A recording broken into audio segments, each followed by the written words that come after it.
To all those out there in the Zoom, could you unmute your microphones when you speak, please?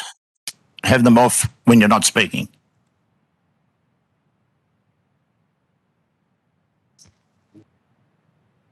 Right to go. It'll be up there. Okay, I'm going to open this ordinary meeting of Council held at the Council Chambers on the 28th of June 2021. Acknowledgement of country. I would like to acknowledge the traditional custodians of the land we are on here today, the Wiradjuri people, and pay my respects to their elders, both past, present and emerging. I inform all those in attendance at this meeting that the meeting is being webcast, and those in attendance should refrain from making any defamatory statements concerning any person, councillor or employee, and refrain from discussing those matters subject to closed council proceedings as indicated in clause 14.1 of the Code of Meeting Practice.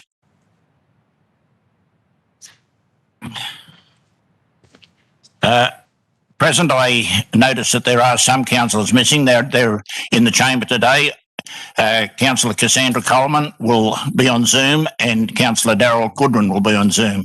And I have apologies from Councillor Goodwin and Councillor Statham. Would somebody like to move that those... Goodsall, I'm sorry. Councillor Statham and Councillor Goodsall. Those in favour? Those against? Carried. Declarations of interest. Have we got any declarations of interest? No declarations of interest. Confirmation of minutes of the last council meeting. Happy to move, mate. Moved Councillor McAndrew, seconded Councillor Goodwin. Yes, Councillor Goodwin. Those in favour? Carried, unanimous. Commemorations and announcements.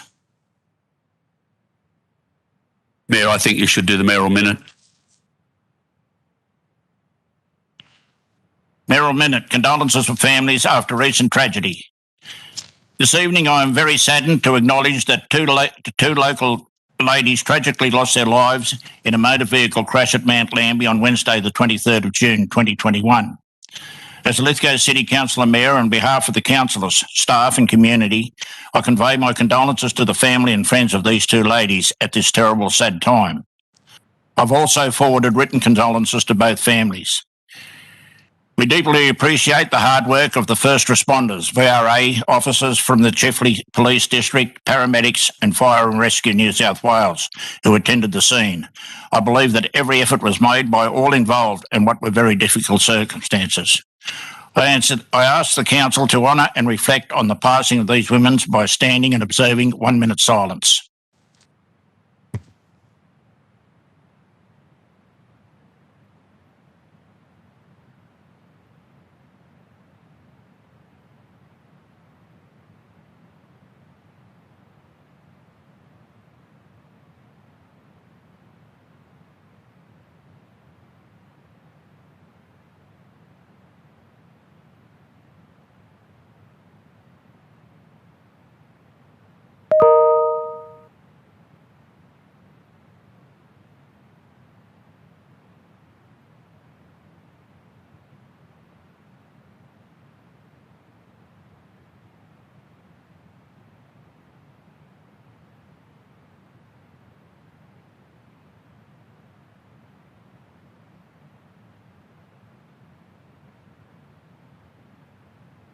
So we can't hear the mayor.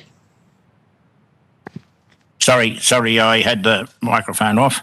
Now, commemorations and announcements. Mayor, I have two, if I could. Councillor McAndrew. This relates to the recent Queen's Birthday Honours to 2021. The Medal of Order of Australia was given to Mr Tony Walker from Portland, and that was in relation to being recognised for his service to veterans. Having served in the Vietnam War, Mr Walker has been the Secretary-Treasurer of the Bathurst District Sub-Branch Vietnam Veterans Association Australia since 2003. He's also been the Treasurer of the New South Wales branch since 2006 and also lends his time to the Portland Men's Shed. The second, Mayor, if I could, is in relation to the Australian Fire Service Medal, and that's been given to Mr David Peters from Hartley Began his career with the New South Wales RFS in 1976 when he joined the Hartley District Bushfire Brigade, and he has been the group captain since 2001 as a member of the Lithgow Bushfire Advisory Committee.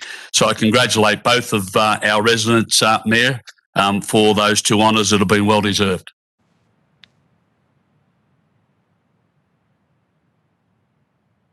I would just like to announce the passing of Bill Wade, who was a very, very well-known community member and come from a really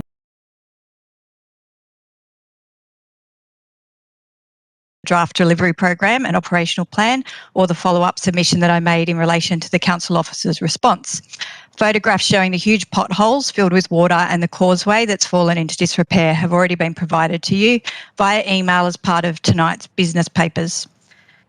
As background, the dirt road north of the water treatment plant provides the primary access to our property, given that the formal unnamed local government road is unmade. The unmade road cuts through our neighbour's property, and I'm sure that they would not like to see the avenue of having that road formally made considered. It would also be time consuming and costly for all of us involved compared to just maintaining the existing dirt road.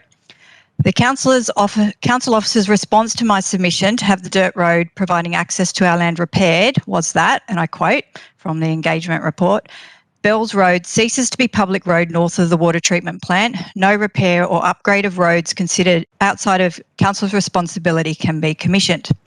I'm here tonight to question the full accuracy of that response and in light of the delivery program and operational plan being adopted tonight.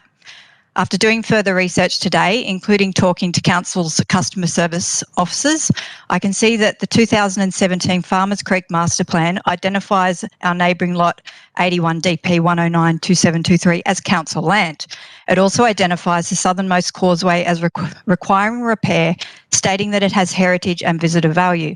The master plan also cites that the dirt road has poor drainage and ponding. As stated in my second submission, although the dirt road is not considered local road, it is still a vehicular track on public council land. I'm not requesting that the vehicular track be sealed or have any kind of major upgrade. I'm merely requesting that the potholes and the first southernmost causeway be repaired. Perhaps this is more reactive maintenance rather than something requiring a line item in the delivery program or operational plan. Perhaps this is something that can just be fixed by sending the relevant crew out there to just get it done. Either way, I again request that the dirt road north of the water treatment plant that passes across council-owned public land and provides access to our family's property be repaired as soon as practicable. Thank you. Thank you very much, Mrs. Curry or Miss Curry, and I will take that. Council will take that on notice, and we will respond. Okay. Thank you very much. Thank you very much for your submission. Thank you.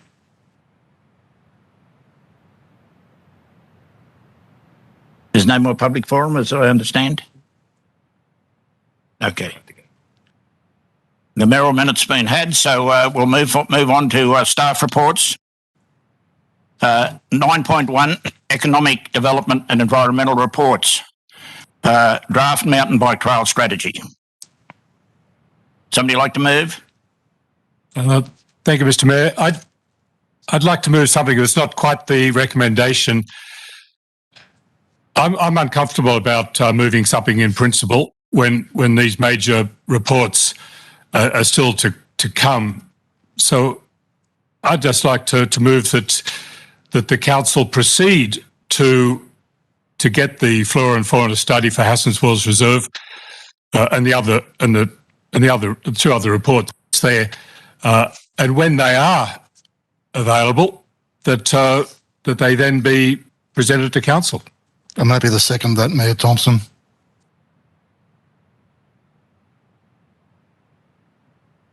Mayor Thompson, can I ask a question if when it suits? Well, it has been moved and seconded. I'll let Councillor Leslie speak to it if he wants to first. Actually, I don't really want to speak to it at this stage. I think that there's probably a lot of merit in this, but until we get the full report, I'm not at this stage prepared to indicate just exactly what my own position would be. Thank you. Councillor Ring? Yeah, I've got a bit to say. If I may, can we get a copy of what's been proposed, please? So I know exactly. You want to wait till those up? You happy for me to talk? And I've got my hand up. If you could just wait, I'm just waiting on Councillor Ring, who seconded the motion. Okay. The Lithgow. So I believe that all we're doing is taking the word principle out, isn't it? And not. Did have before?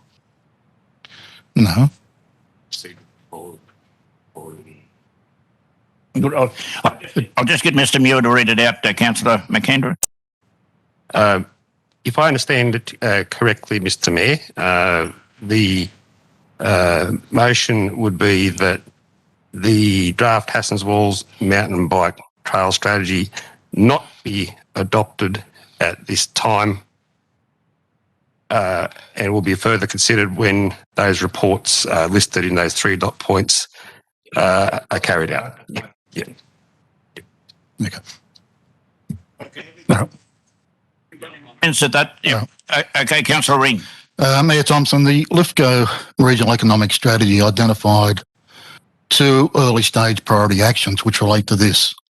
The first is adopt an inclusive infrastructure policy to ensure the region's trails, walks and activities are as accessible to as many people as possible.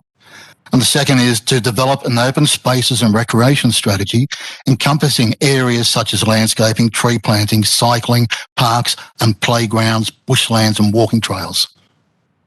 The current strategy is solely to develop a mountain bike track at Hassans Walls on the assumption that it will deliver economic benefit to our community. It may not.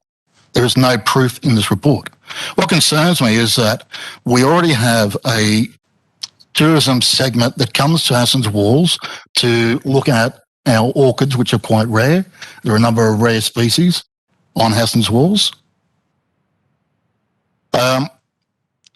When this first came to council, I was happy for it to go out in public exhibition.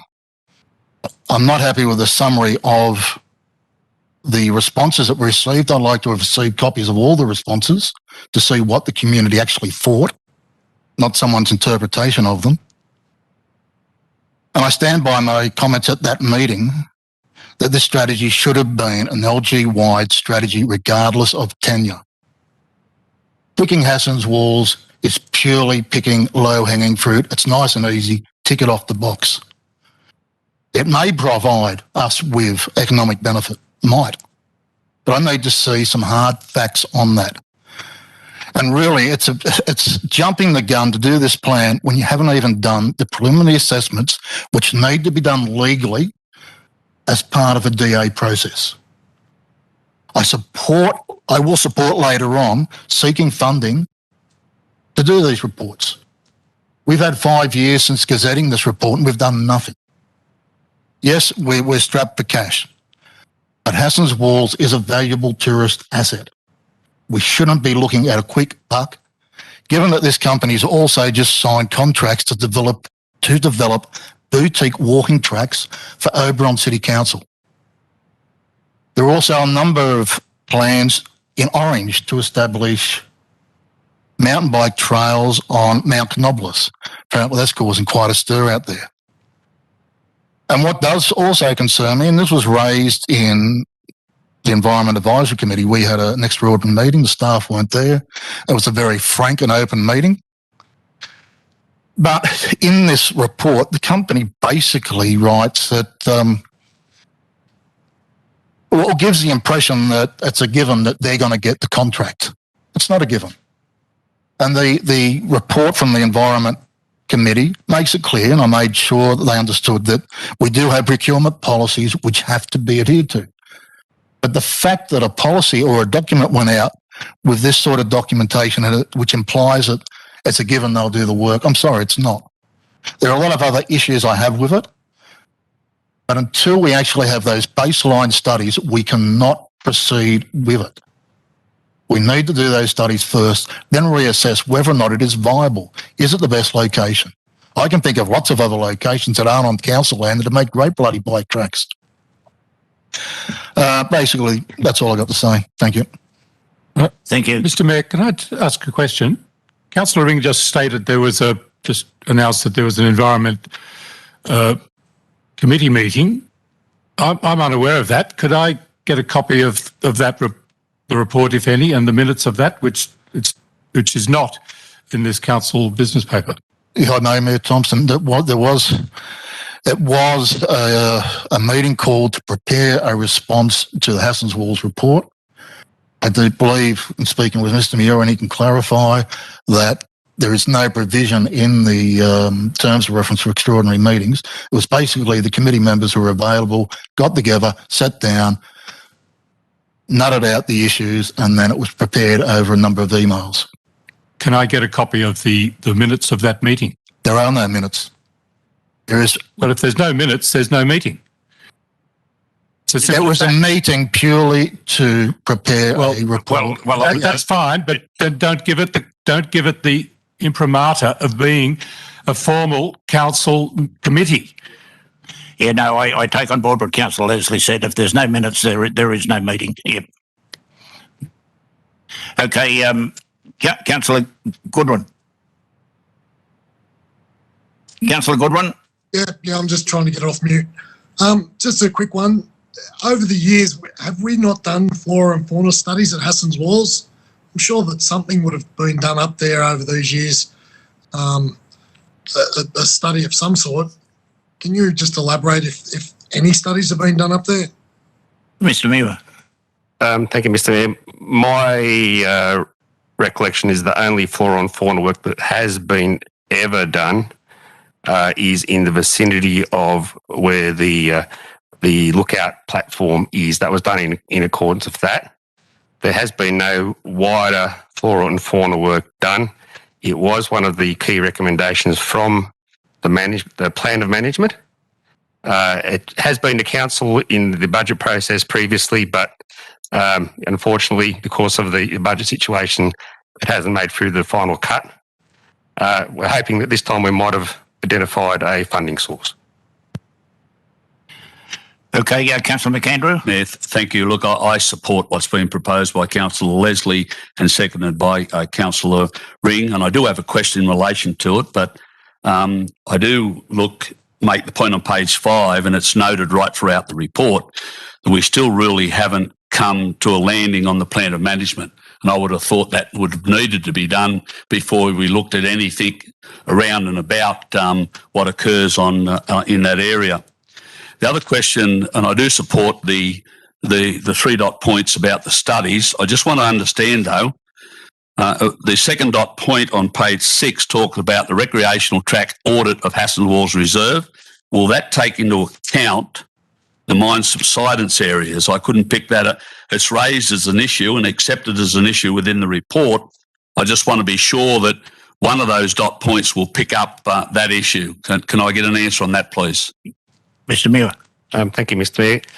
What the intention is in relation to this recommendation is that when that audit is carried out, at face value, whether it picks up mine subsidence issues that require further investigation, it hasn't recommended that we do a full geotechnically mine subsidence investigation for the entire reserve.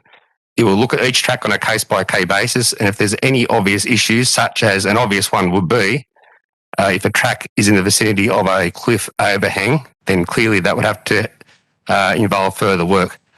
I wouldn't rule out, depending on how the budget goes of these 3 pieces of key information, if there is any further funding available, that we might be able to take it a step further and do some further mine subsidence investigation. Well, Mayor, that concerns me. I took it that it's raised and accepted within the body of the report that that's a real issue. So it's not just a matter of the edge of cliffs, it's a matter of any subsidence area that's already there. So I need to be clear that any track audit would need to take into account issues regarding mine subsidence. Mr. Muir. We'll certainly put that into the brief. Thank you. Whether the report comes back as a full technical work or it comes back that further works that required might be the case, but we'll certainly put it in the brief. Thank you. Look, I noticed that Councillor Coleman has left. Has she left? Oh, fair enough. Okay. Councillor Smith. Yeah, Look, when I first, I think this was brought up by Councillor Leslie, this idea. Correct me if I'm wrong, but after talking to a lot of residents over the last 2 or 3 months, I'm in the agreement with Councillor Ring. Have we looked at other places? Rydal hold a very, very good mountain bike event and championships out there every year. Then a lot of people are saying to me, what they want to see at Hassans Walls is a safe walking track up to the top of the Hassans Walls and spend the money at Rydal. I can't support this anymore. I think we should be spending money on Rydal and ensure the safety of the residents that want to walk up to Hassans Walls and put a toilet in up there and them sort of things, like to encourage people to go to the top of the mountain. I can't support this anymore. Any other commentary? Councillor Leslie, right a reply. No, I don't wish to give a right reply. Thank you. Okay, then I shall put that then. Those in favour of the motion? Councillor Goodwin, you're not against?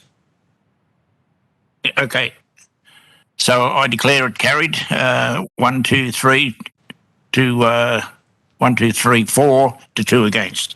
Councillor Smith and Councillor Goodwin against. So Councillor McAndrew, Thompson, Leslie and Ring 4.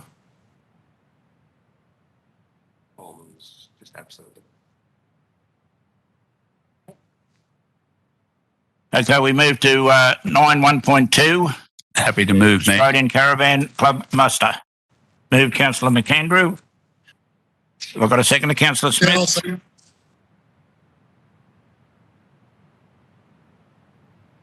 Councillor McAndrew.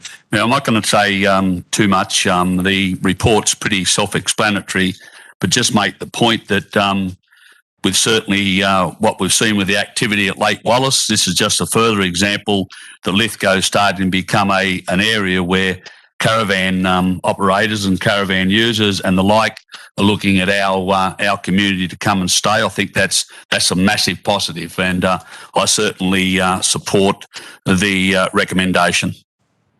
Smith. No, this would be a great event for our town and a long time coming. Thank you. Any other commentary, Councillor? Councillor Leslie. Yes, Mr. Mayor. I know this seems contradictory to what I just moved in the previous item, but I think we should just take the bullet on this one and delete points 1, 3, 4, and 5, and just authorise the General Manager to negotiate a licence agreement with the Australian Caravan Club based on the draft MOU, which is attached to this business paper. The difference here between this one and the last one is the time scale. This event lasts for 12 days. The last one, of course, lasts forever, and we needed a further report to get the proper details, etc. Before we can make up our mind. But on this one, this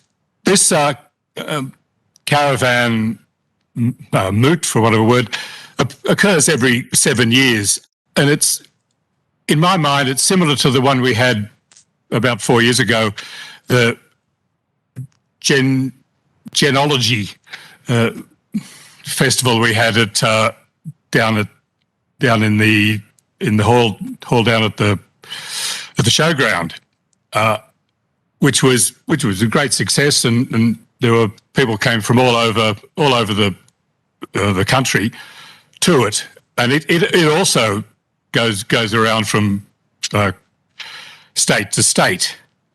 I believe there's a great financial benefit to the local economy. I think you are wanting to change or put an amendment up, I would suggest. Is that what you're doing here? You want to read? Oh, well, I'm happy to move it as an amendment and just see how it goes.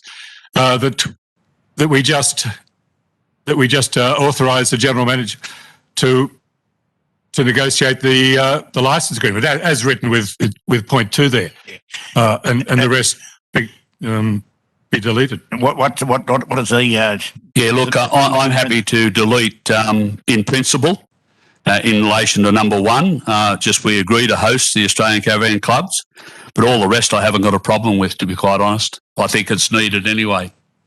Thank you, Mr. Mayor. Then I'll just speak specifically to the concepts of the public exhibition. If I could just see if you've got a seconder then, because the mover doesn't want to... No, I'm happy to remove the in principle. I understand that. If we're going to bite the bullet, we bite the bullet. So you're happy just to go with what? I just want to remove the in principle. We agree to host, but all the rest stay. My understanding, the rest has got to stay in as a proper process. Yeah. Mr. Muir is just going to touch on that just for a moment. Sorry, Councillor Leslie, but... Thank you, Mr. Mayor. Certainly, yes, the removal of the word in principle, I'm sure will be fine. I think that the club would like some sort of, I suppose, rubber stamp for the council support. They've got the elected council support. And also because we do have to go through a process, because it is Crown lands and there is a process you have to go through, which is a public exhibition, etc. I think it would be preferable that those provisions do stay. We don't want to muck up the process, no. So do you want to go ahead, Councillor? Well, I was kind of hoping that we would not have to go through the public exhibition for 28 days for an event that lasts 12 days. I'm also concerned that we'll end up in a caretaker period.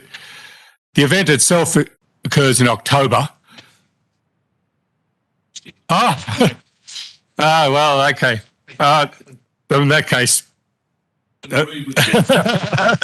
my complete apologies, Mr. Mayor. I had not read next year, so I thought there was a time. In which case, of course, yes, we have the time to do it. And fine, I withdraw my amendment completely, if I may, and I'm happy just to vote for the motion as now moved by Councillor McAndrew. Any other commentary, councillors? I shall put that... No, just so we're clear, I do like removing the word in principle. We're agreeing tonight, if the councillors agree to it, of course, for something to occur in 2022. So we're going with the recommendation with the word in principle removed. Councillors are aware of that. I shall put that then. Those in favour? I did want to speak to that, Mayor. Oh, sorry. Sorry, Councillor. Go. I know go it's difficult with the webcast. I appreciate that technology doesn't always do us any favours. But I agree that in principle should be removed. I think that we should bite the bullet. I mean, this is a great opportunity for council to host a national event. And I also would like to see that we get involved as many of the villages and townships as possible. We need to ensure that this event also provides, Portland, Rydal, the Werrawang, an opportunity of economic growth as well. So I'd like to see that occur. But I do support this event going forward, and I do support the fact that it shouldn't be in principle, that we do need to bite the bullet. Thank you, Councillor. I shall put it now then. Those in favour? Carried, unanimous. 1.3, resources for regions. Quite an extensive report. Mayor, happy to move it with an extra dot point 3. Do you want to hear what the dot point 3 is first, Councillor Smith? Yeah, the dot point 3, I note what's been recommended. I note there's five items being recommended in relation to it. I want item 3 to read that the new amenities block at Lake Wallace be placed as a priority. And I'll explain the reasons why.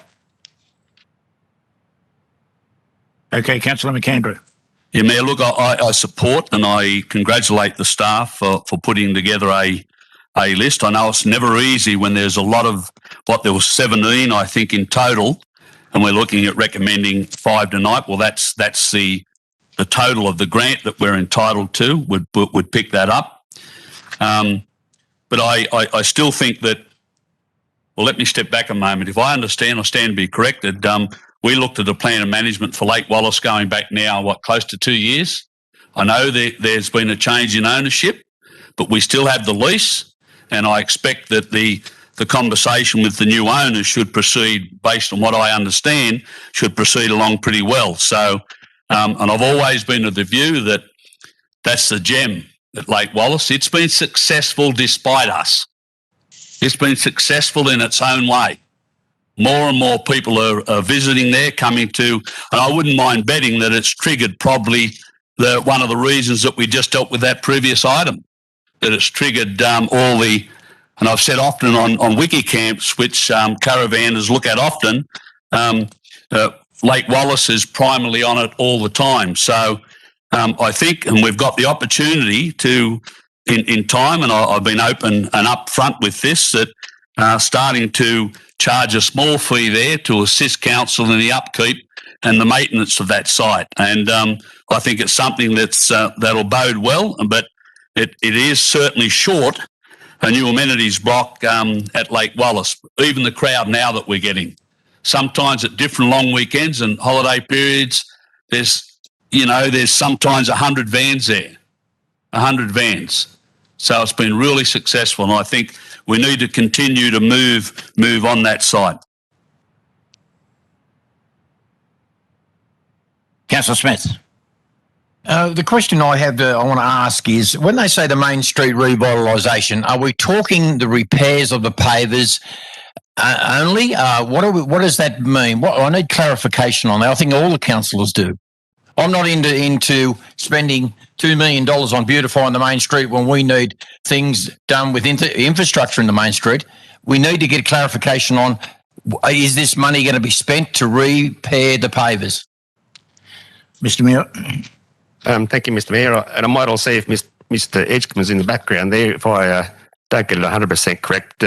But my understanding is that the real focus of the project is the construction of new paved footpath, paved areas, which is the number one focus of what has been termed the Main Street revitalisation.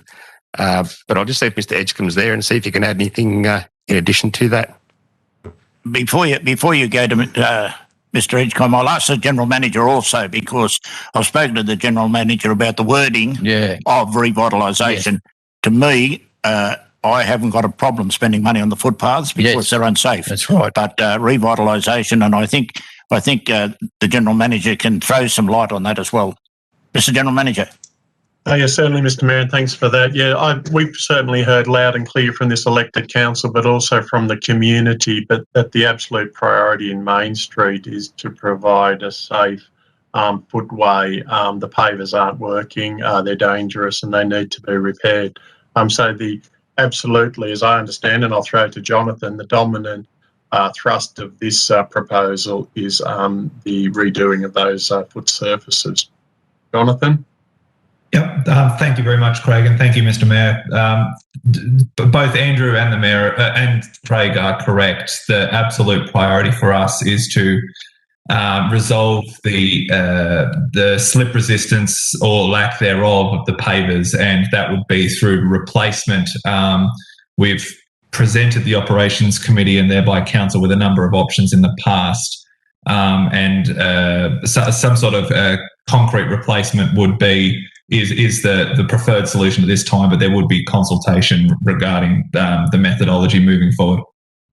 Mayor, I haven't finished yet, sorry. Okay, now that we've had those comments from the management, back to Councillor Smith. Also, Mayor, I just voted against the Hassans Walls project, and to me, I'd rather see that $180,000 go towards the toilet block at Lake Wallace, which I think is shovel-ready project. We've got the land out there. We've got the people coming there. We need to push the barra to get this toilet block in place, shower block in place. It's a must do for the Lake Wallace thing. I live at Wallowing and I see hundreds of vans every weekend come out there, campers, and we desperately need another. And if the government could come on board with this, it's not out of the council's coffers. This would be a great thing. Mayor, so hang on. I'm sorry. So I'm voting for this in principle, bar point 4. Thank you. Councillor Coleman. Yeah, if Councillor Smith would like to put up an amendment, I would second that in regards to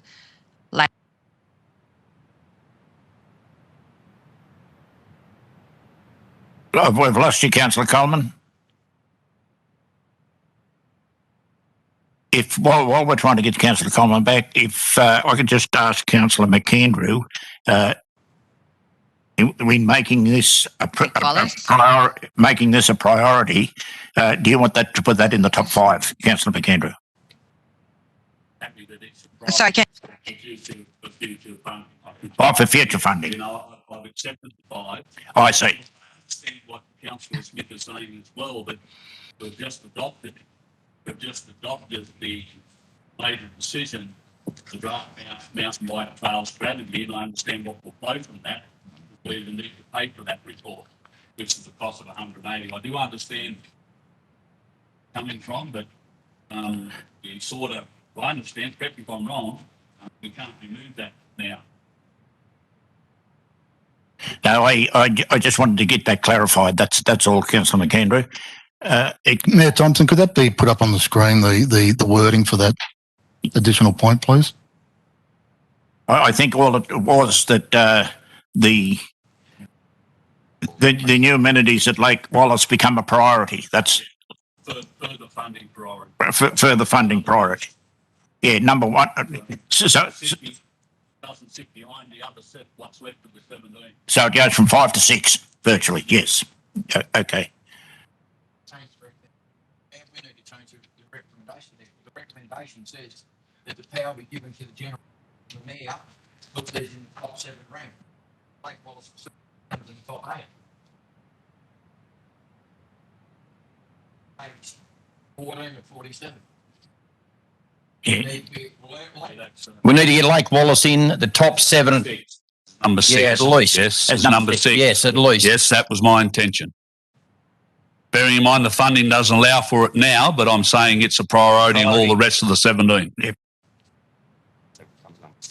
Yep. Yeah, I dropped out. The WebNext is not working. Yeah, I understand, Councillor Coleman. Just while you was out, Councillor Coleman, I just got some clarification from Councillor McAndrew that he wants the 5 as is at the moment, but Lake Wallace to become number 6 in priority, number 1 for the next lot of funding. That was all, and made it. And also he also said that because we've adopted the Hassans Walls, that we need to be able to pay for that as well. So yeah, I missed all of that, and I was just what I was trying to say was that Lake Wallace, when I travel across the state, is often mentioned to me on how well known and how popular it is. I mean, I've been travelling, whether it's in Forbes or whether I'm in the city of Ryde, Lake Wallace is a topic of conversation when they realise that I'm from, the city of Lithgow. So I think that's great that they're going to move it to number 6. I do have a question, but you can come back to me, Mayor. we'll take your question now, Councillor Coleman. Thank you, Mayor Thompson. I appreciate that, considering the technology's not doing me any favours tonight. I note that Ryde Village Association is ranked at number 11, and that's fair enough. But is there a way that we can provide them with some feedback in order to help them improve their application going forward? Because they're very passionate about their village, and we need to support them in that. So perhaps Mr. Edgecombe, I believe this is the report that he put together. Is that right? Sorry, Mr. Muir. Sorry, Mr. Muir. Yeah, perhaps Mr. Muir could provide some feedback to the Ryde Village Association so that in the future they can improve their ranking. Not a problem. Okay. Thank you. Any other commentary, Councillor Leslie? Thank you, Mr. Mayor. I just wonder if I could get a response from the administration about point A, 1A. Lithgow Library parapet and awning replacement, $430,000. It seems to me to be an extraordinary amount of money, whereas whereas I built a granny flat, downstairs, upstairs, furnished, etc., for a lot less than that. I'm just wondering what it is that would cost such, almost $500,000. So it seems a lot to me. Could I get a response? Thank you. I'll do my best. And Mr. McGrath might be in the background there as well. My understanding is this particular project, which has been through a process of development application, design and reports through quantity surveyors, is a commercial building work. It involves the construction not only of a parapet, but also an awning. And that was the cost, or thereabouts, as I understand, came out through quantity surveyors report. So that's commercial building work, is my understanding. Well, I hope that when it comes to the crunch, that we actually get a tender to actually do this, and just a commercial tender to just see whether the figure is valid, or whether someone else might think, here's a nice job.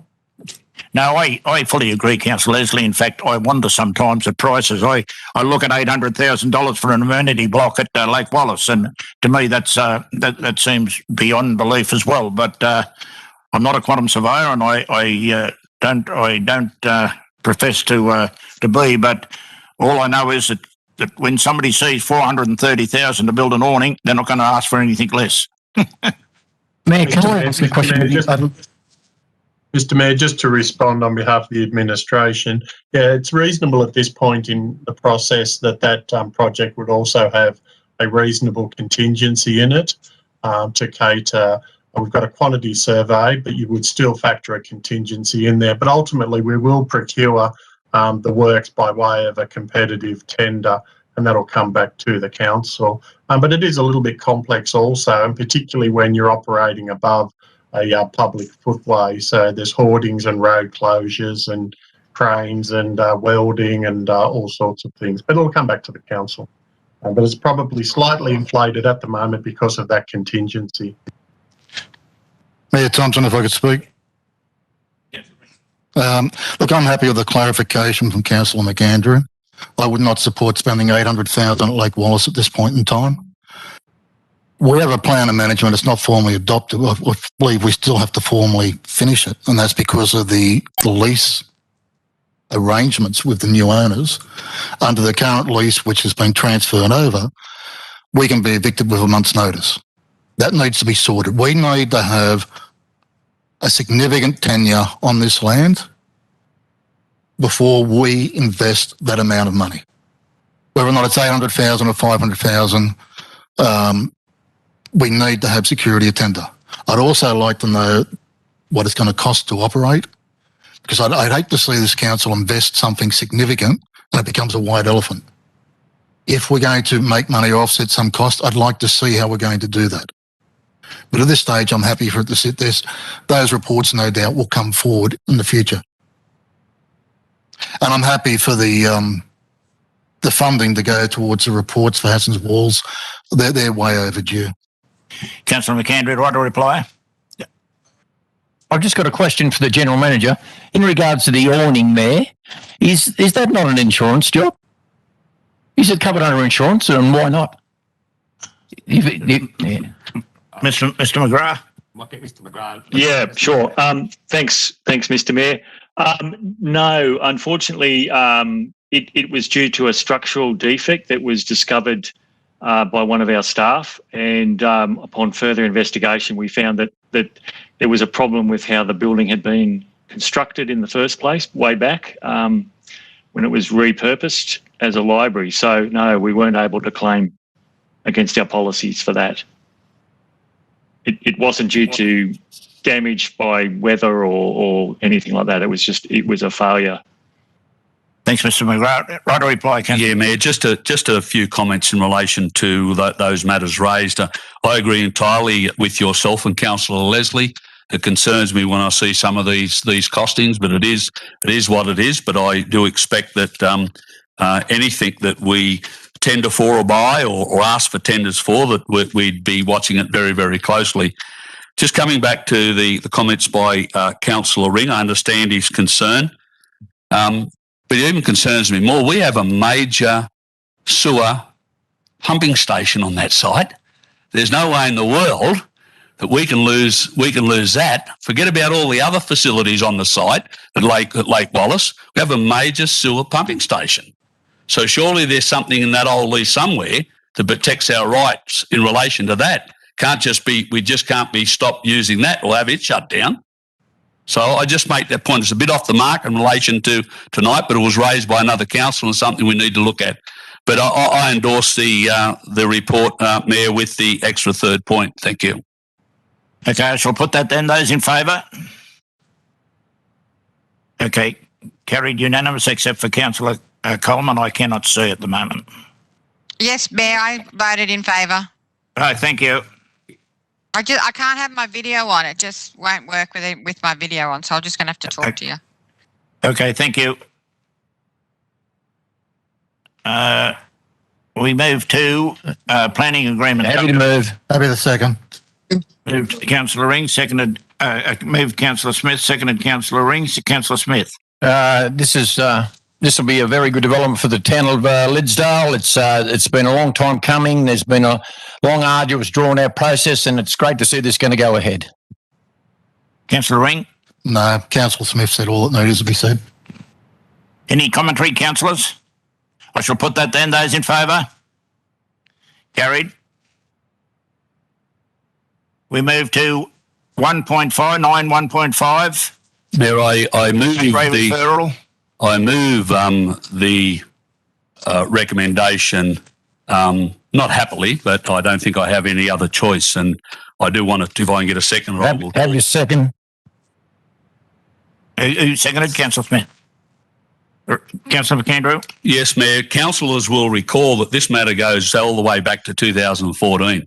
So, effectively here today in 2021, it's been 7 years trying to resolve this. I just need to remind everyone that this occurred back in the 2012 LEP with a stroke of a pen overnight. A family in our community had their land changed from rural to industrial overnight. Their home and their property had never been used for any industrial matters, any industrial use. It's only ever been used for residential uses. And it's taken us this time to try and resolve it. In saying that and getting that off my chest, I do thank Mr. Muir and his staff for trying to come to a compromise, which I think should at least fix it to a certain extent. And the proposal being recommended in 1 through to 7 outlines to me the process that has to be taken. I have spoken to the owner of the land. They're comfortable with what's been proposed, and they've asked me to pass on my thanks to Mr. Muir and his staff for the work they've done in trying to resolve this very difficult, awful issue that we, not this council, but the council before, including me, put ourselves into. The one question I asked, though, and there's a bit of confusion on the page, top of page 19, it talks about maybe a cost of $15,000, but I understand that's not the cost. The only, if I'm reading right, that there's any technical reports to be required if this all goes through, that they be charged to the landowner. But I think that, I'd stand to be corrected by Mr. Muir, I think that the technical reports area of the report and the $15,000 are different. I'd hate to think that they have to pay current owners have to pay $15,000 to get this process through.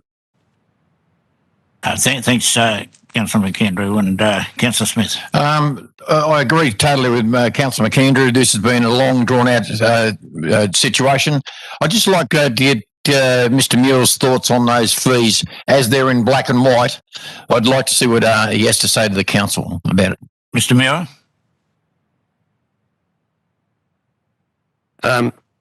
This was put forward just to, I guess, highlight the council that if there were any technical reports such as bushfire reports or contamination reports which had to be done, at that stage, it was in the context of a rezoning to residential land, that it was likely that the gateway process would require that to occur. And because it was really only benefiting one site, then at that stage, it was highlighted that the main beneficiary might have to pay for those costs. Where this has gotten to in discussions with the Department of Planning, whilst I haven't had final confirmation, because we're not talking about a full rezoning of land, but rather really just an additional dwelling entitlement, that the likelihood of anything other than what's called a preliminary contamination assessment, which is basically a desktop report, at this stage that would seem to be, if there is to be any reports required, and it would not be anywhere in the vicinity of $15,000, I am sure. Thank you. Look, just before I get any other commentary, I'd just like to make a couple of statements on this myself, because I was tied up in the original vote that went against this, and I took it up with the General Manager and Mr Muir the other day that when we see these maps, we should have a H on them or something to say that there is a house on them, so as that we do come up and find out exactly where these blocks are, because when you look at that map, and unless you're really conversant with the environment or the area that it is, it's very, very hard to tell. All I know is that if somebody goes to prison and is wrongfully put in prison, it gets rectified, and I congratulate Mr Muir for the effort that he has put in trying to rectify this particular situation. Any other councillors want to speak? Councillor Ring. I think we're all aware of people that have issues with the LEP that was adopted in 2014. And, I mean, they're complex documents. There are a hell of a lot of maps on the back which cover a massive area. And the document that this council, the last council, prepared was pretty much prescribed by the state government. They had a pro forma. Every council in New South Wales had to do it. It's not necessarily a great system. We found flaws in it, not just with the use, but in definitions of holiday accommodation or farm stay. There are problems which will be an ongoing issue to fix. But I think it also highlights the fact that when it comes to the LEP and these issues, council can only be a conduit for the community. The Department of Planning has the final say. And in this case, at least the staff have been able to work out a compromise which allows something to happen. But in a very convoluted way, the system appears to at least be working. Not perfectly, but it could be worse. Councillor Leslie. Thank you, Mayor Thompson. I will vote for this motion. I'm uncomfortable about doing so. I feel that this would be the ideal item that should go to a building committee, but the council voted against having a building committee. My problem is I don't know the questions to ask. I don't know what it is I want to know. I feel a bit like an episode of Yes Minister, whereas a building committee where the owners of the land could have come and given us their version instead of getting it secondhand. We could have looked at maps and plans. We could have asked a lot of questions so then I would know what sort of questions to ask. I am at this stage prepared, however, to trust the council officers and staff on this matter and vote for it. But I'm uncomfortable about it, and I believe that the process by which we've arrived at this is flawed. Thanks, Councillor Leslie. Any other councillors want to speak? Councillor, good. Yeah, Mayor Thompson, I'm still not comfortable with number 6. Point number 6, council advised relevant owner in writing that should any further technical reports the full costs of any such reports, reports be required to support the planning proposal, the council will require the landowner to incur the full costs of any such reports. If agreement cannot be reached in this regard, the matter be brought back to council. Now, if those full reports turn out to be $15,000, we're saying that the landowner may be up to that. I suppose it is coming back to council though. I wouldn't like them to see them pay anywhere near that much, even though Mr. Muir has said that they won't be, but it's got it in the report that it's going to be $15,000, up to $15,000. If it's not going to be anywhere near that much, why isn't it up to $8,000 or $4,000? If you know where I'm coming from. I just fully understand where you're coming from, Councillor. I think that in what Mr. Muir has said, though, that this is extremely unlikely. I'm not saying that it can't happen, but extremely unlikely. Yeah, but if we vote for it, if it happens, well, we've already voted for it. Well, it's coming back to council, irrespective. Yeah. All right. Thank you. Councillor McAndrew. Yeah, Mayor, if I may just respond to the three councillors. I'll respond to Councillor Goodman first. The reason I accepted 6 is that proviso, if agreement cannot be reached in this regard, the matter be reported back to council. So we'll have an opportunity to deal with that. In relation to the comments made by Councillor Ring, I just need to. Don't want to go over old ground, but this was a decision taken by council, not by the state government. It's well aware at the last moment when our proposal went to the state government, the general manager at that time included this one block into industrial. So I make that very clear. It was something we did, which I was party of, and should have looked at closer. But you've heard the Mayor's comments about in future LEPs and making sure they're right. Councillor Leslie, I've been uncomfortable with this thing since it was first brought to my attention. I'm not sure a building committee would have fixed it because that's more about a DA. This was about an LEP, and let me say at the time, the reason the owners of the residents at the time didn't have anything to say about the LEP is they lost their only son at that time in a tragic car accident. So had a lot of other things on their mind. Otherwise, knowing these people like I do, they would have certainly objected to that change to their zoning. So I just make those closing statements, Mayor. Thanks, Councillor McAndrew. I shall put that then. Those in favour? Carried unanimous. Thank you, councillors. We move to 9.2.1, Water and Wastewater Report. Happy to move. I'll second that. Moved Councillor Ring, seconded Councillor Leslie. Councillor Ring. I reserve my right to speak at this point. Thank you. Councillor Leslie. Just the one question at on page 20, the storage is adjusted to 39.8.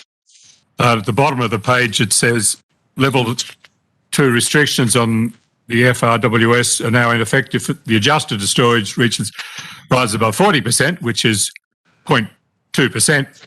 The scheme will move to level 1. Since the 7th of June, we've had a bit of rain, bit of snow. Did we actually get above 40%? I'll have to ask Mr. Trapp. Yeah, thank you, Mayor. As of this week, we've just gone above 40%. So we're back up to level 1 restrictions on the fisheries scheme. Thanks, Councillor Leslie. Any other councillors' comments? Mayor. Yeah, you get Councillor Coleman. I'd just like to acknowledge the staff. I understand that there's been work in Hermitage Flat, upgrades there. It's been brought to my attention that they're doing a great job, and I'd like to pass that on. Thank you, Councillor Coleman.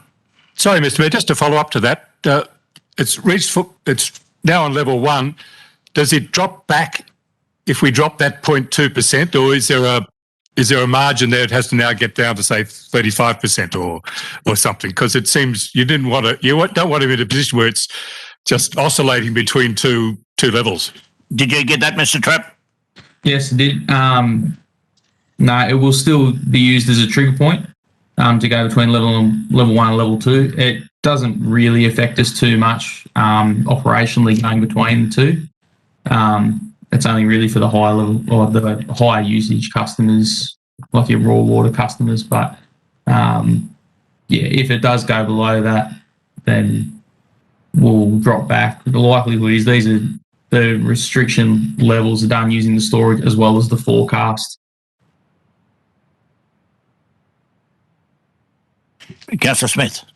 Well, yeah, I'd like to thank the council outdoor staff. We've had a horrendous run with water mains and sewer chokes. Going through the report, there's been 37 water main issues and 39 sewer chokes. The staff need to be commended. I know that you and the General Manager had a wang last week and commended the staff, and no doubt it would have been passed on to Lithgow as well. They've done a great job. Thanks, Councillor Smith. Any other commentary, councillors? Councillor Ring? No, put it to the vote, Mayor. Thank you. I shall put it to the vote then. Those in favour? Carried, unanimous.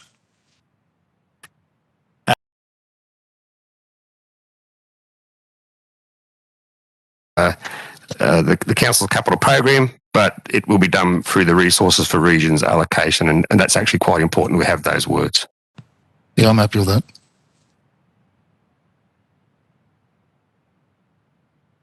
Okay, Councillor Ring. It's a fairly thorough report,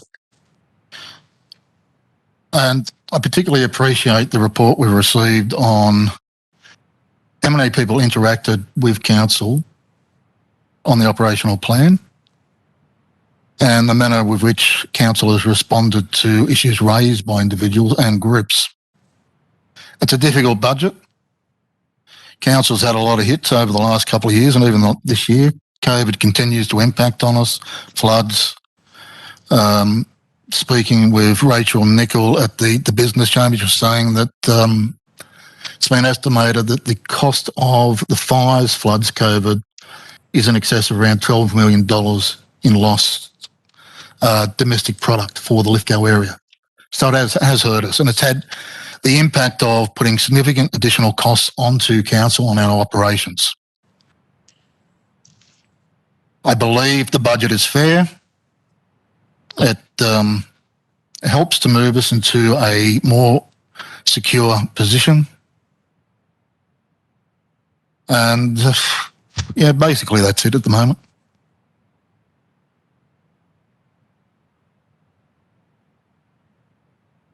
Councillor Goodwin. Yeah, I agree. We've had a number of committee meetings, a number of info sessions. I also think it's a fairly balanced report, a balanced budget for the year, considering our constraints. I think it's very comprehensive. I've read through it. I don't have a drama with it. Thank you. Councillors. Councillor. Thank you, Mr. Mayor.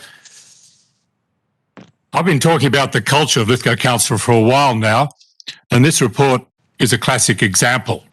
There's a long and detailed report, and we get a page and a half explanation about an unnamed coal miner's appeal to the Valuer General about the rates they have to pay. But strangely, not stated anywhere in this report is the figure $524,462.38. This is the amount of money that the unnamed coal miners' rates were reduced by this appeal to the Valuer General. Not mentioned was the lesser figure of $393,000, which ratepayers who aren't coal miners will have to fork out. Not mentioned is the $786,000 that ratepayers who don't own coal mines will have to pay next financial year. Yet these figures are kept hidden, dare I say it, secret. This impost on Lithgow Council Point of order, Mayor Thompson. is due. Point of order, Mayor Thompson. Let me get the point of order. I believe that Councillor Leslie is misleading the chamber. It states clearly on page 30 what the average per assessment increase will be. It It is very clearly stated. For a residential property, the average per assessment is... I think he's made his point of order, Mr Mayor. You can rule on it. We don't need to speak at this stage. I have ruled, and it is plain, very, very plain that the amounts are there. So you don't think it was kept secret? That's fine. Okay. This impost on Lithgow ratepayers is solely due to the appeal by Centennial, no longer called Centennial Coal, which is a fully foreign-owned company. Yet, despite the report saying... Excuse me, Councillor Leslie, It is still called Centennial Coal. That was not my understanding, but I'll accept your ruling on that, or your statement on that. Yet, despite the report saying that council had no part in the valuation process, we get this wimpy recommendation. The wimpy recommendation I'm talking about is 7.7, approve the proposed amendments to the draft 2021-22 operational plan revenue policy as detailed in this report. Are you happy with that, Mr Mayor? Do you think the ratepayers will be looking at the minutes, will understand that next year why they've been slugged an extra $37.80 if they own a house, or $308.50 if they own a business, or $204 if they own a farm? That's not clear in this recommendation, and I suggest that you ask the General Manager, to get a different recommendation for point 7, one that actually doesn't keep secret the amounts that are so that when people read the minutes, just to anticipate a point of order from my level. Councillor Leslie, I'm going to get the General Manager to speak to this. So I'd recommend he gives a different recommendation for point 7 that actually explains in the minutes just what that revenue policy is. It's detailed in this report. Councillor Leslie, I'm going to ask the General Manager to speak to this. Thank you. Mr General Manager. Can you hear me, Mr General Manager? I can, Mr Mayor. Thank you for that. Look, I'm going to provide some context here to what is a complex situation. The rating system is very complex and difficult for the public to understand. However, as the council requested, and it goes without saying, that there will be a public consultation document that speaks to each ratepayer about this matter, which is none of council's doing. So fundamentally, the Valuer General did an out-of-sequence valuation of mines based upon the resource value that he believed wrapped up to the land value. It's not of our doing, and the Valuer General imposed that. That moved around, let me say, $520,000 onto the owners of those sites, Centennial Coal. As any landowner can do, and council had no part to do with that valuation, but as any landowner can do, the landowner subsequently challenged whether that valuation was right. That's any landowner's prerogative. The Valuer General, upon review, determined that his valuation was incorrect. And in fact, the net result was that he reduced the value of some mines and maintained a higher value for others. But recognising that our rates are pooled, by moving the $520,000 across through that incorrect valuation onto Centennial or the owner of those mines, it moved it off all the other ratepayers. So this year, all ratepayers other than those miners got a net discount of around that $520,000. What then happens, the legislation specifically caters for this situation, and it says council has a one-off opportunity just in the year after such events to bring its to recover that lost revenue that's lost from across the pool from all of the ratepayers. We would have liked to have recovered it over several years, for instance. Not that it's a particularly big amount per ratepayer, but that would have not been nice to have been an option. But the legislation allows us to recover that. This has been to the council, it has been to our independent audit, risk and improvement committee, and it has been to our finance committee. The council was extensively briefed on it. bottom line is that this was an error of the Valuer General that moved money onto one landowner to the benefit of the others. We're able to recover it. The council didn't, if we don't recover it, I think we've got a situation where the report speaks to this. Over 10 years, you will be asked to reduce services by $6 million. So if council's doing, the community hasn't asked us to reduce services, and the council hasn't taken a policy position to reduce services year upon year upon year. And so the report, prudently, as we spoke to at finance committees, ARIC committees, and in briefings of the council, the council officers, the administration, is recommending that it would be financially prudent or financially imprudent not to recover this amount. And we will have a public messaging that goes with it, which very clearly and simply explains the fact. Bottom line is that across the rating pool over 2 years, people will pay landowners will pay by and large the same amount. It's a little bit more nuanced than that because of we've looked to distribute and recover this $520,000 in what we believe, the administration believes, is the most fair and equitable manner. Thank you, Mr. Mayor. Thank you, Mr. Mayor. I got all that, and nothing the General Manager said is not in the report. That's clear. What is not clear is that the minutes don't reflect that. The minutes are hiding the fact of what's in the report.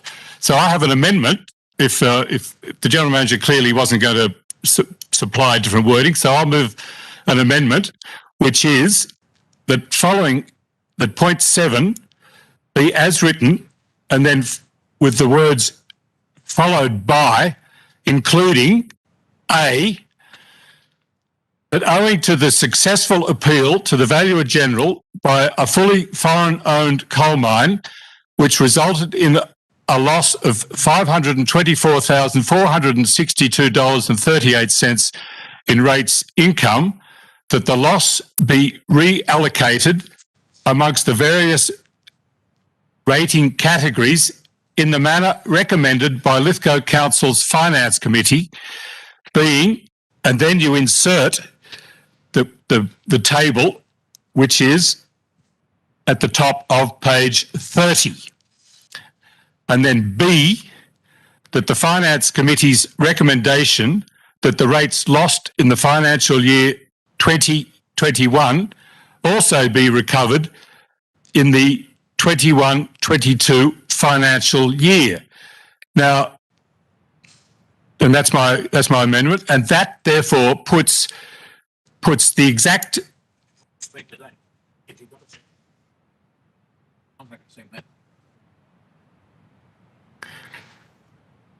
Therefore, thank you, Councillor Smith.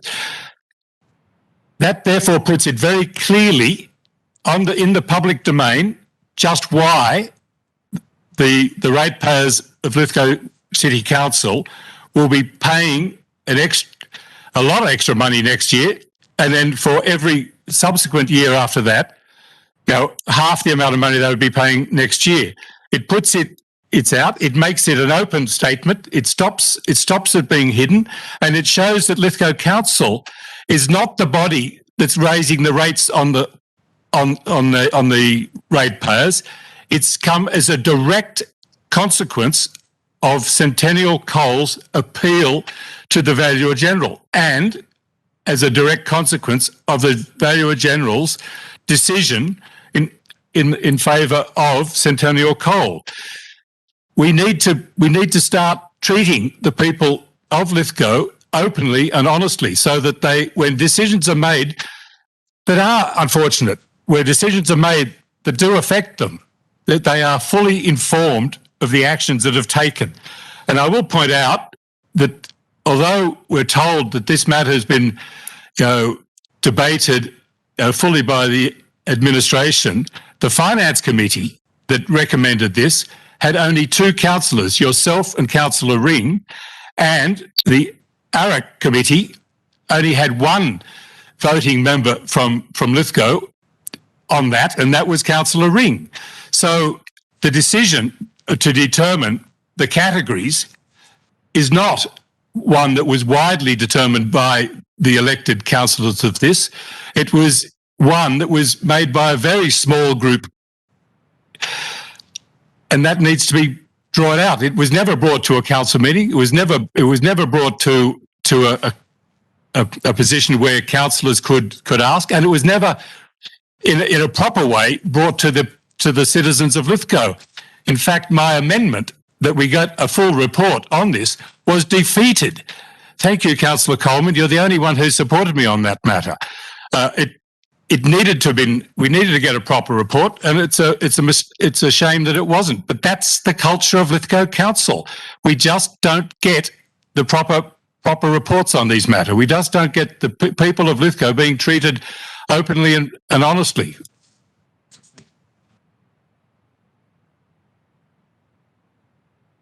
Yeah, can we have a look at the amendment, please?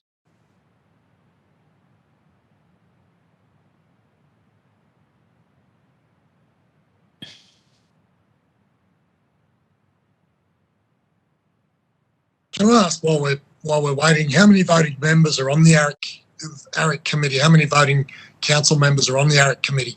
Good question. 2. Only one was at the meeting.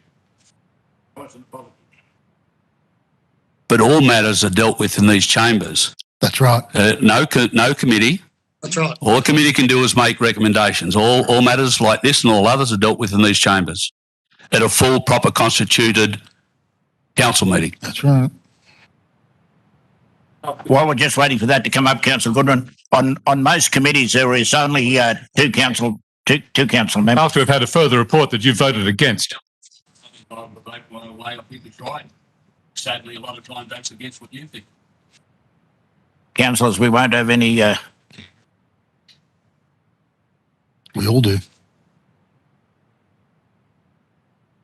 Mr. Mayor, I'll need the proposal read out because I need to look at the first part in terms of factual and legal correctness and give an advice to you.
Can those? Okay, it's up, councillors. So this follows under 7, if I understand. Recommendation 7, this follows. So recommendation 7 will have 2 parts. Am I got that right?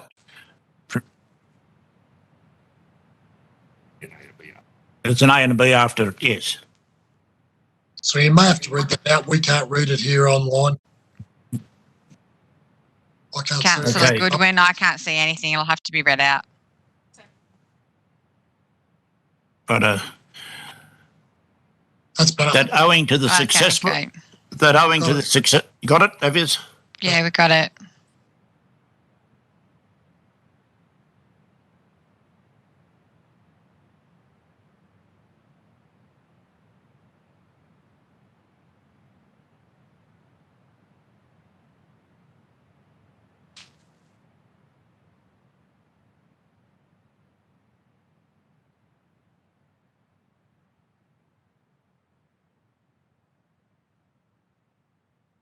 Mayor, I'd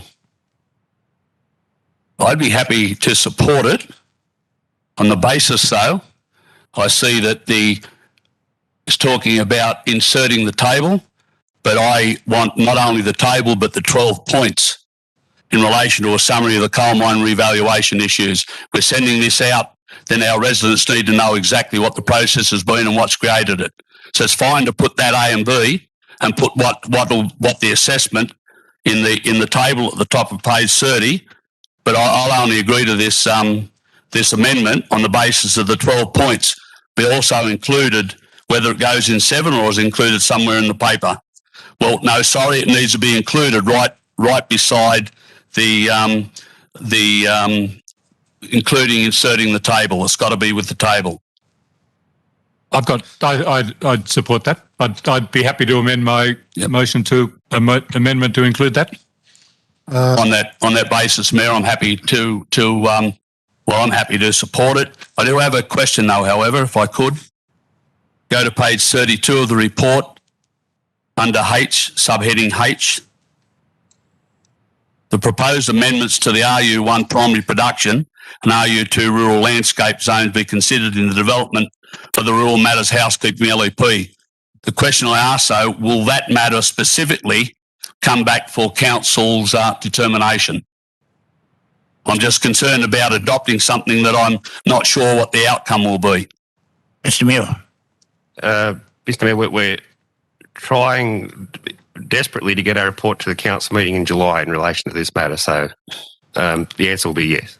Mayor, I just don't want to be, I'm happy to adopt it, but I don't want to be told at some stage we adopted those proposed amendments. I don't even know what they are.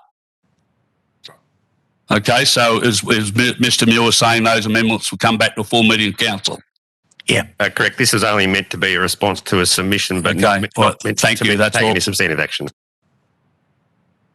I just want to make one statement before we vote on the amendment, is that even though it might be a foreignly owned coal mine that's put in a revaluation of their site, you've got to remember that we had no pool whatsoever when it was owned by the state. The state coal mines and the powerhouses paid no rates whatsoever. So you've got to remember that there's a good margin of that money now going into the pool that isn't now coming from a foreign owned coal mine. Yeah, Mayor Thompson, it's not just the Finance Committee that discussed and reported, it was also the ARIC Committee, and that has 3 independent auditors on it, whose advice was listened to. And I'd like to see that added into the amendment if Councillor Leslie is agreeable. Both committees supported it, and that should be factual. I can't accept that because I never saw the report that went to the ARIC committee. I'm not part of that group, so I can't know what they discussed or what they saw. So I can't accept that. Okay, then I shall put the amendment. Then those in favour of the amendment. Favour. 3, 4. Councillor Goodwin. I can't see him. He's in favour. In favour, and those against? Councillor Ring and Councillor Thompson against.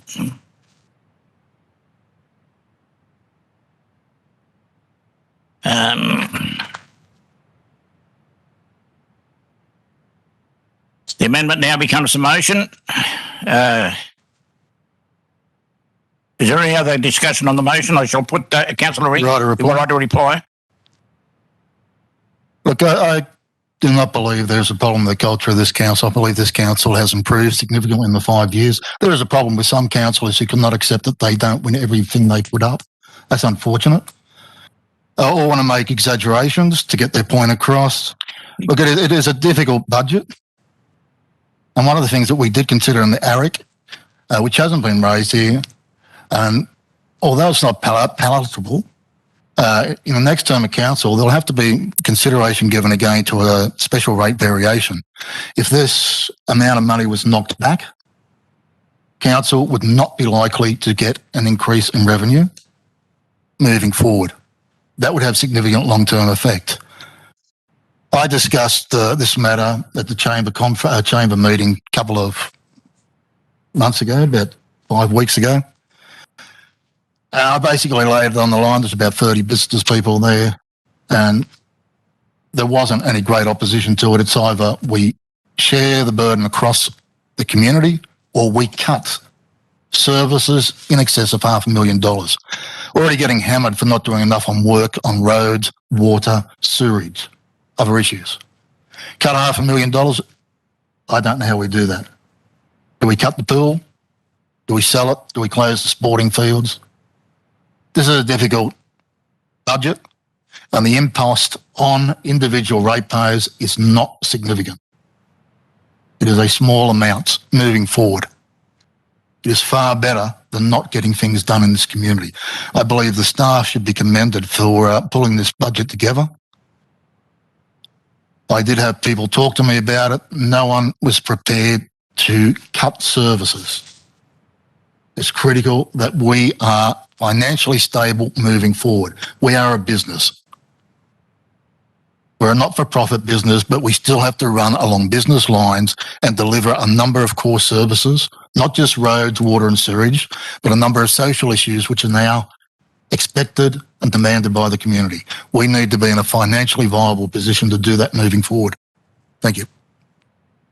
Okay, I shall put the motion then. Those in favour? Those against? Me. Councillor Thompson against.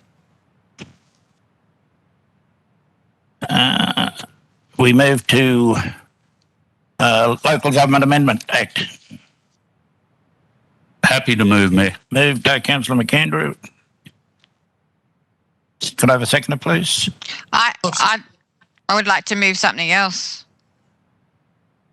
Well, it's been moved by Councillor McAndrew. You'll be able to put in an amendment, Councillor Coleman. Councillor Goodwin seconded.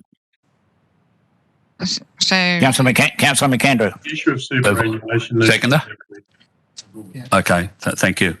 Look, Mayor, it's been an issue that's been, well, let me deal with some of the first parts, rating reforms which may require rating change for the Lithgow, rating reforms which may, in the short term and long term, well, whether we like it or not, they're coming in, and we, like other councils, are having to deal with that. I see it could be problematic, and it's going to be something the new council will have to watch very, very carefully as we move forward. Looking at different rating of different things, but I suppose time will tell how it'll go. I note that the issue of superannuation contribution payments for councillors has been an issue for some time. In fact, I stand to be corrected, but I think the Local Government Association, both at a state and a federal level, have supported this. I stand to be corrected, but that's my understanding, is policy position. The other question I have in relation to that is that will it be one in, all in? Because some councillors work, some don't, if I understand rightly. If you don't work, you can't contribute it to superannuation. And I'm not sure our sitting fee is deemed as an employment payment. I'd like that question answered. And will the long service leave, the super component be in addition to the sitting fee, or be taken out of the current sitting fee, or whatever the sitting fee is at that time? So if I get those two questions answered, is it one in or all in? And will it only apply to councillors that are employed? And thirdly, will it be part of the sitting fee as we have now, or it will be over and above the sitting fee? Because I see that could be if it isn't part of this sitting fee, well, that means some that don't opt in will be getting less than some that do opt in. So if we could get an answer to those, I'd appreciate it. Mr. McGrath. Yes, thanks, Mr. Mayor. Look, I must admit I don't have answers to all of those questions. The superannuation, of course, is a legislated provision, a Commonwealth legislated provision. So however it works, it would have to comply with the Commonwealth legislation. Councillor McAndrew, to answer your question, I would really be guessing if I tried to answer the all-in-one-in question of yours. My understanding, it is in addition to the sitting fee. And as I said, the working, not working question would be something that would be covered by the legislation, and we would have no latitude one way or the other there. Mayor, if I may, then I probably wish to change. I'd like, if my seconder agrees, I'd like to move that we defer it till we get some of those answers. I think it's important. Coming back to what Councillor Leslie said earlier, I think it is an important issue for residents and ratepayers to know exactly what the hit on council will be and what the process is. I'd be happy to defer it. I withdraw my original motion, Mayor, and move that I'd happy to defer it to get those. You think that's Councillor Goodwin? Yeah, I'm happy with the deferral to get more information. Sure. Yeah. Okay. Any other discussion on the matter? No. I shall put that then that it be deferred. Those in favour? Carried unanimous. Thank you. Draft local procurement policy. Happy to move. Move Councillor Ring.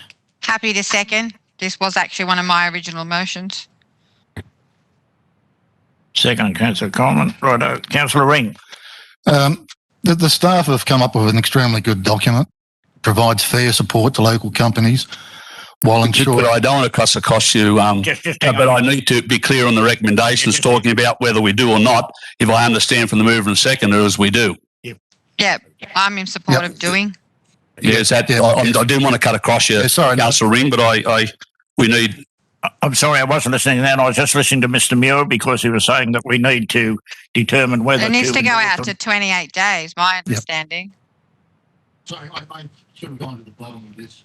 Started speaking. If I could change the first sentence, only the first sentence, to that council endorse the draft local procurement policy and place it on public exhibition. Yep. Sorry, I was reading my earlier notes. Okay, Councillor Ring. As I say, it's a very good document. It provides fair support to local companies. And we've got to be honest, council already spends a hell of a lot of money locally. A hell of a lot of money locally. But it doesn't place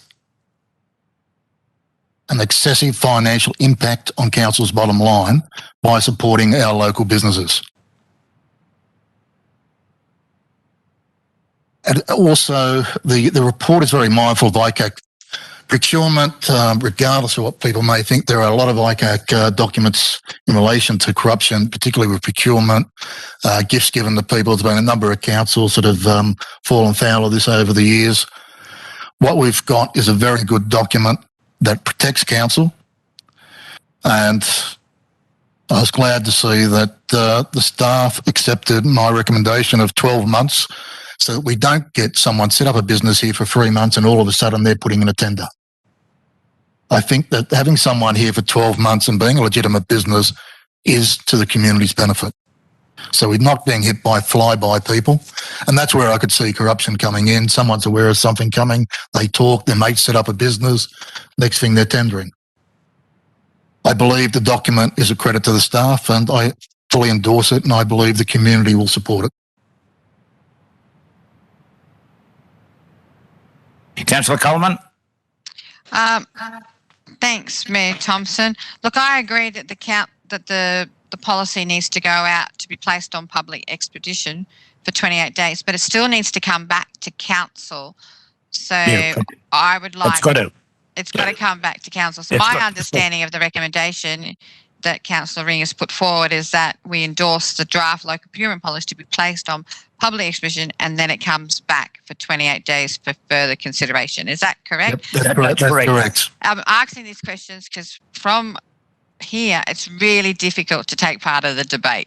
So be mindful that with WebEx, it's quite difficult and it keeps dropping in and out. So please be patient with me.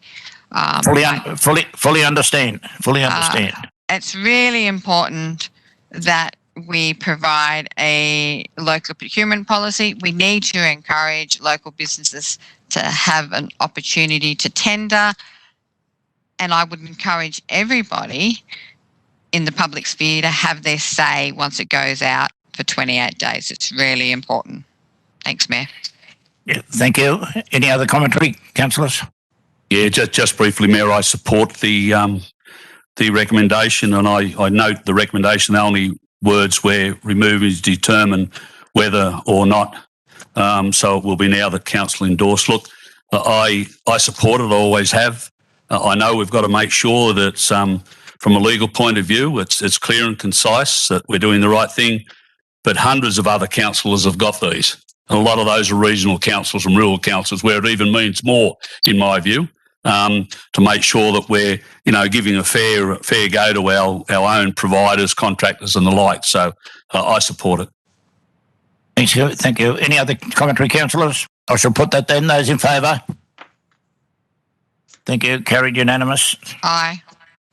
Yeah, I guess that you seconded it, Councillor Coleman. So I guess. Sorry, it's just that the as I said, the WebEx keeps dropping in and out on me. Yeah, no, that's fine.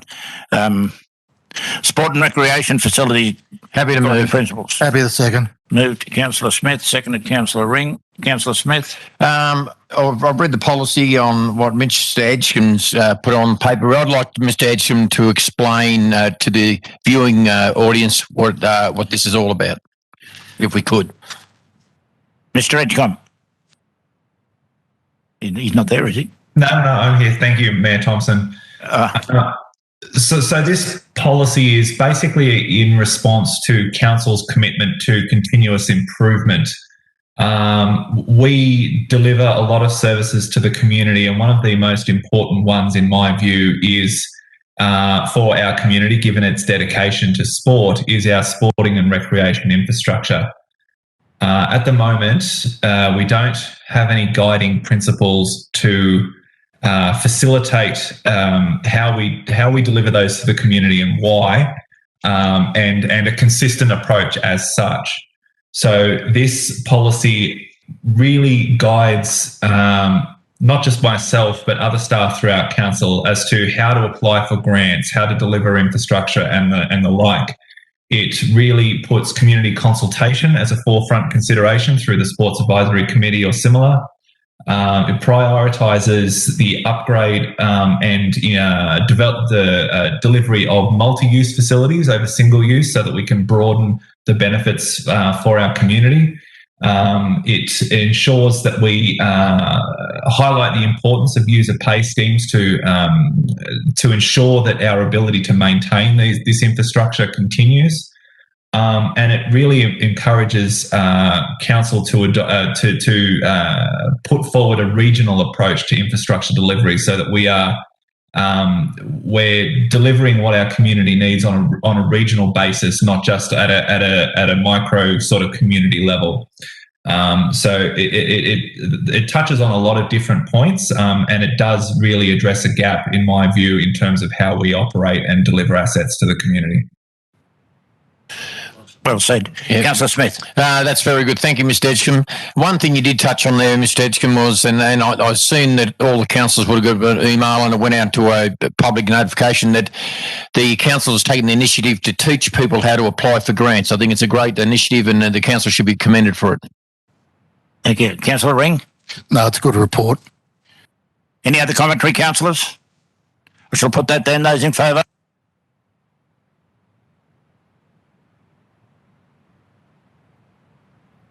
Happy to move, but I've got a question for Mr. Muir. Yeah, happy to second. Before I speak to it, so I'm just getting the page number. On page 39, the second paragraph, it states, this includes council road reserves. Approval will not be required when food vehicles are on private property operating as part of a development consent or within the provisions of the SEP, exempt and complying development codes 2008. Could Mr. Muir please provide some clarification on that? Because I know I've had businesses in town that have been pretty narked at other businesses that have had food trucks in their car parks, some in Main Street. So I really would like some clarification for that so I can answer those questions when they're asked. I probably could provide more detailed advice by memo, but the thrust of it is, and I do know that with COVID there were some changes as well. it certainly makes it easier for food vendors on other people's land, such as a private car park, to be able to set up there without the need for consent, because it is exempt under the exempt and complying SEP. The exact I suppose in specific requirements, I probably would have to just take that on notice and send it around by memo. Yeah, look, I'm happy with that, Mayor Thompson. I am aware that during COVID there was an order put out by someone in the government that allowed the mobile food vans to operate, but it still was concerning to a number of local businesses, particularly during particularly difficult times with the lockdowns. Other than that, and getting that clarification, I'm more than happy for it to go out so that we have some understanding and position on the food vans.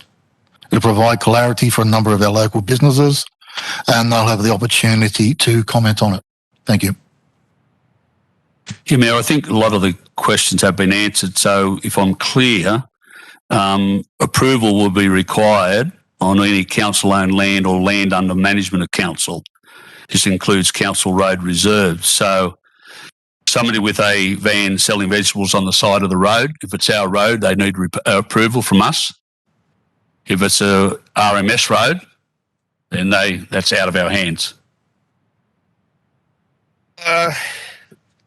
That one might require some clarification. I still think the council, because of the actual ownership of main roads, reserves in main roads, except for things such as motorways, can still vest in councils. So that might still be a council domain, that one. So I'd have to take that one on notice as well. I called Councillor McAndrew that there were vendors sitting up outside on top of Rivulet Hill and so forth, and council moved them on. So, and that's a main road. You know, that's an RMS road. Just so, Mayor, it's clear. Yep. I don't think it's real clear, and picking up on some of the questions asked by Councillor Ring, we do. If I was to read this as a layperson on page 39, then if they're on the side of the Castlereagh Highway, I'm not sure we can do anything about them. But from what Mr. Muir was saying, we may be able to. Yeah. Well, we just need to be clear so everyone knows. No, I fully agree. Yeah, that's all I had, Mayor. Yeah, thank you. You'll take that up. You'll get back, Mr. Muir. Any other commentary, councillors? Shall put that then. Those in favour? Carried. We move to committee reports. Community Development Committee minutes. Move Councillor Coleman. Seconded. Happy to second. Second, Councillor McAndrew. Councillor Coleman. No, I don't need to say anything. The report's pretty detailed. Councillor Ring. Yeah, Councillor McAndrew. Yeah, sorry, Mayor. Just the commentary third dot point.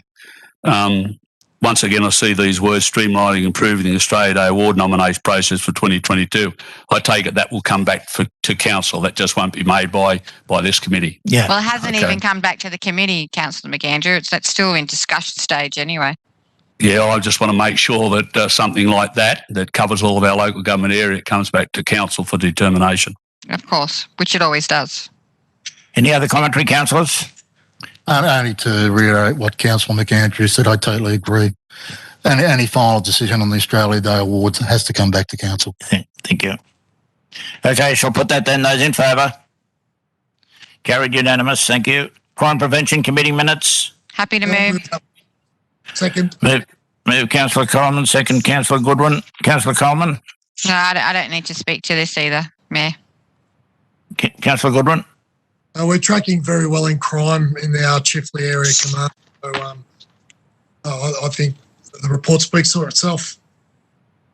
Thank you. I think we must have some very good sergeants, eh? Thank you. Any other commentary, councillors? Shall put that then. Those in favour? Carried unanimous. Thank you. Eric, minutes. Happy to move. Move Councillor Ring. Happy to second. Seconded Councillor McAndrew.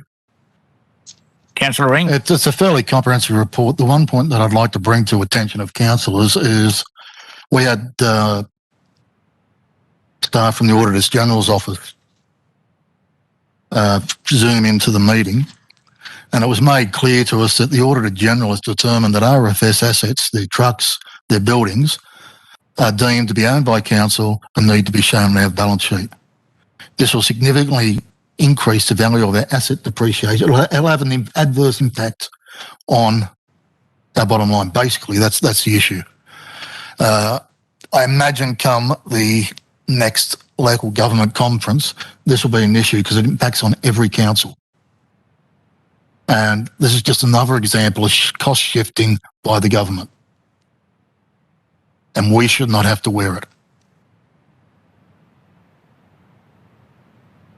Yeah, thank you, Mayor. I just simply seconded it as a report, but I'm certainly concerned with the comments made by Councillor Ring. What options have we got available to question that already before waiting for the local government associations, both state and federal, to make some decision?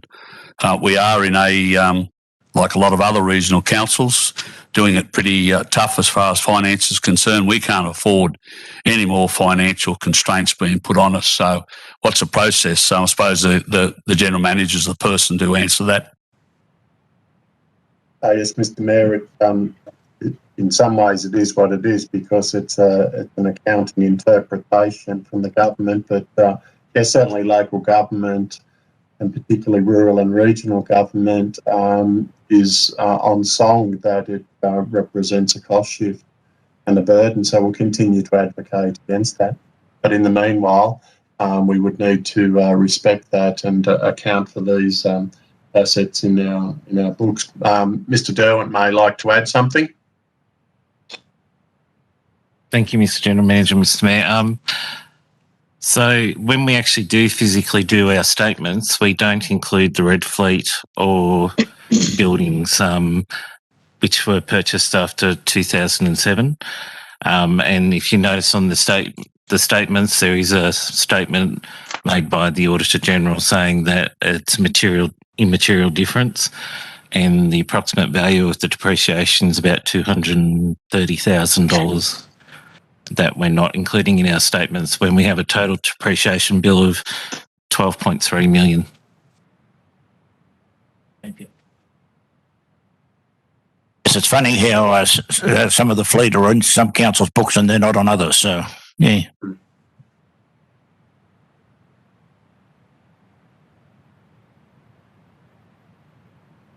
Happy to move. Move, Councillor Smith. Oh, sorry. Good vote. Yeah, sorry. Yeah, very good. Thank you. I'll put the Eric minutes. Those in favour? Carried. Thank you, Councillor Leslie, for bringing that to my attention.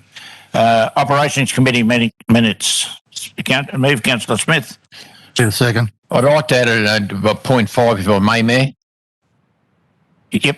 What I'd like to see is I noticed in the closing of the Tony Lithgow Sporting Blast Furnace Park, that's excellent as far as I'm concerned, but I'd like to see, no doubt the council management will have flexibility in the summer period for Tony Lithgow with touch and also with the rugby league sporting bodies that, as we know, football, they train till sometimes 7 o'clock, 8 o'clock at night. So in regards to who will have a key, I think Mr. Edgecombe will most resort that out, and we liaison with our sporting bodies so there's no confusion. This gets out through the Sports Advisory Committee so they're notified of what will happen officially. Yeah, I'm happy with that. Yep. Any other commentary, councillors? Just a question that I did raise when this was raised at the Operations Committee meeting. There'll be a set close time and reopen time. I'd hate to think that reopen time may be all over the shop. We clear that if the report's putting forward the council's security contractor, not council, our contractor, will be doing that. Are we clear that they're opening and shutting and locking will be done set times and there's no extension or the like? I'd just hate to get to the situation where someone wants to use one of our facilities and it's still locked right far past the time that it's determined it should be open. So will we keep an eye on that? Or I take it that liaise with council security contractor will be talking about those types of things. I would think that would definitely be the case, but Mr. Muir? The council lies with the sporting bodies to ensure that the community using the Tony Lucchetti Sports Ground are aware of the process. Yeah, with that, yeah.